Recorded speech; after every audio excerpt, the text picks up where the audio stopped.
All right, this is part 3 on black holes. I'm going to continue talking about them now. Now, last time, remember, we were talking about the fact that a black hole, by definition, is a point in space where the escape velocity is greater than the speed of light. And we call that point in space the event horizon or the Schwarzschild radius. And this point in space, when you get inside that where your escape velocity is greater than the speed of light, then it's impossible to ever get out. Nothing can. No energy, no light, nothing, anything can get out of that. Whatever's in there, we will never know unless it has an effect on the outside world, which we'll talk about in a second. But reminder, weird things happen as you get close to this very highly accelerated reference frame. As you get closer to it, the time slows down. So you get slower and your time gets slower and slower relative to somebody a long ways away. Like if somebody's on Earth and you're one getting close to a black hole, it would seem like Earth is whipping by really fast. Days would go by in seconds, and the closer you get here, it would get faster. Years would go by in seconds until thousands of years, and you could watch the whole Earth come and go. The whole solar system would be gone as you're falling in. But to you, falling in, everything would seem normal. Time would just seem like it always is. It doesn't feel like it's slow to you. It feels just normal. It's only weird when you compare it to somebody else. And so that's one of the paradoxes. And reality is, as you get close, this time slows down until you hit the event horizon, that magic point there, time actually stops. And so every event, everything that's ever happened there, seems to hover at that point right before it falls into the black hole. All right, weird things happen around the black hole. There's also a point here. So if you imagine you're here, and you happen to be just above, just outside the point where the escape velocity is equal to the speed of light. There's a point where light can actually orbit the black hole. We call that the photon sphere.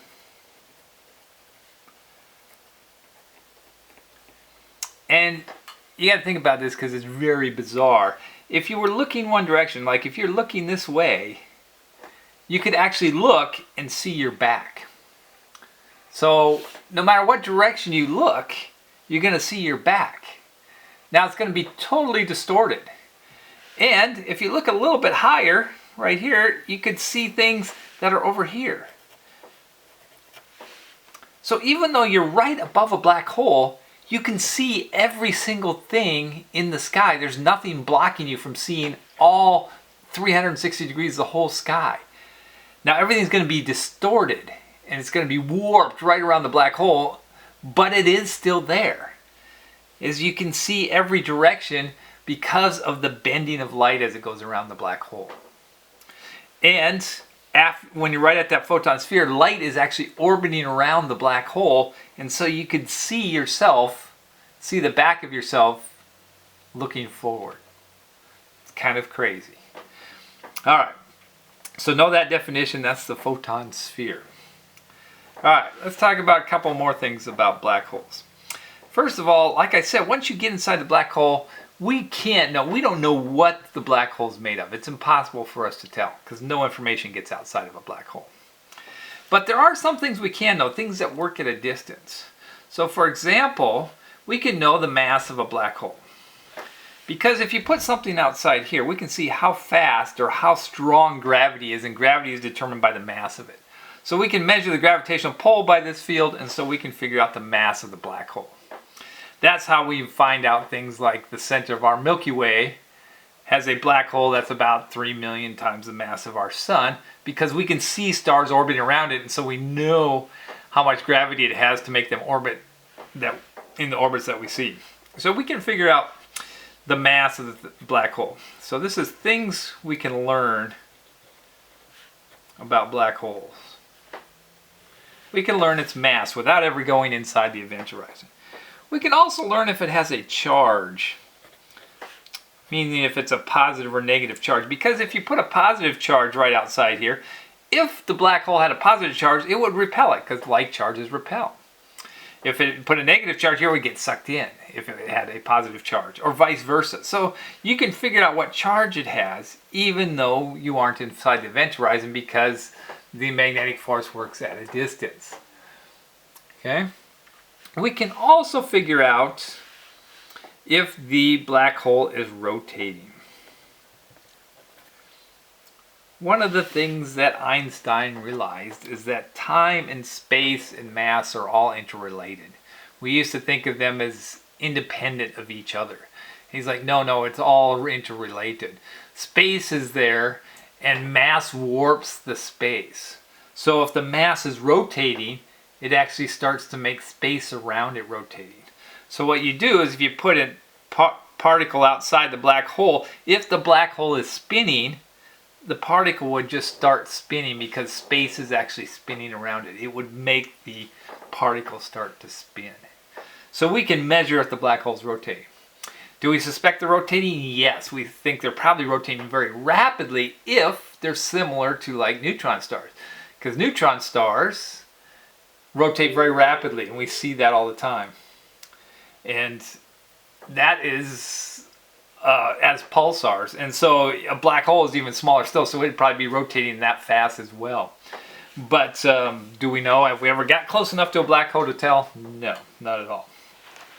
All right, so a couple of more things. How do you detect a black hole?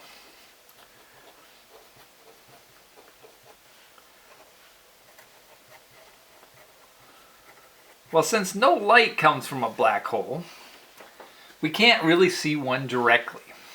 However, there are a couple ways to detect a black hole. First of all, the best way, and the way that we've confirmed many black holes, is we see the material falling into the black hole.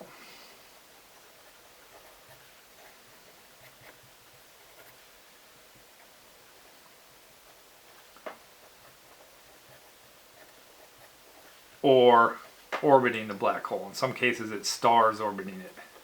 So what we've seen, the first one discovered was the one called Cygnus X1. And it's a binary star pair where you have a star and then there was a companion. And they realized that matter was falling off of this star onto this object, and it was spinning around, and it spins into what's called an accretion disk. And when it spins into that accretion disk, it then slowly winds down. It's kind of like water going down the drain of your bathtub. It can't all go down at once, so it spins around and you start to get this vortex. Well, the same thing here. It spins into a disk and then it slowly migrates its way in until it falls in the black hole. It's gone forever. But as it spins around in there, it gets very, very hot. It gets up to millions of degrees and it shoots out X-rays. And that's how they found this black hole. What they did is they were using an X-ray telescope, and they found an object that was emitting massive amounts of X-rays, way more than a normal star would. And they looked at it with a regular telescope, and they did studies on it. They found out it was a binary system, two stars orbiting each other. And then they could tell that by the way the fluctuation stuff, that this one had to be very small. And it had to be very small, but it had to have a mass that was about 4 to 5 times the mass of our sun. And they knew that a neutron star can't have 4 to 5 times the mass of the sun, so it had to be a black hole. And that was the first one discovered. Now there's a handful of other ones that we know like that too, that where they found them because material is falling into this black hole. Second way you can detect a black hole is by the warping of light. So if a black hole passes in front of us, it bends the light behind it. You can see that distortion of light. It's kind of like if you move a lens across what you're looking at, the light behind it, the light coming through it gets distorted, and you can tell there's a lens there. We can look for black holes by that warping of light as well. It's a tough way to do it, but they have found several ones. And just recently, we have found black holes by using LIGO. We talked about that before. LIGO is the one that detects gravitational waves. And if two black holes merge, then they send out gravitational waves. This detects the gravitational waves, and we know there was a black hole at that point. So those are the ways that we can detect black holes. Now let's talk about how do you figure out the size of a black hole. Well, it's very actually trivial to figure out the size of it because we know that the escape velocity is beta, size being the event horizon. We don't know what the actual object is, but the event horizon size. And I'm going to give you the simple version. We're going to call it the Schwarzschild radius. Remember, that's the same as the event horizon. And it's just equal to 3 times the mass of the star, mass of the black hole. So since a black hole's minimum mass is usually 3 solar masses, and this is in kilometers, the radius of the black hole could be 3 times 3 or 9 kilometers across. Or 9 kilometers is about 6 miles or so, 5 miles across, which is a radius of about 10 miles, a diameter of 10 miles across. That would be the minimum size of a black hole. Now, black holes can be bigger than that. In fact, black holes can go up to, we know of ones that are millions or billions of times the mass of the sun. But even then, if you put 1 million solar masses in here, 3 times 1 million is only 3 million kilometers in radius. That's still only about the size of our sun. So that's still a very small object with enough stars to be a small galaxy itself, all combined in one small spot. Okay.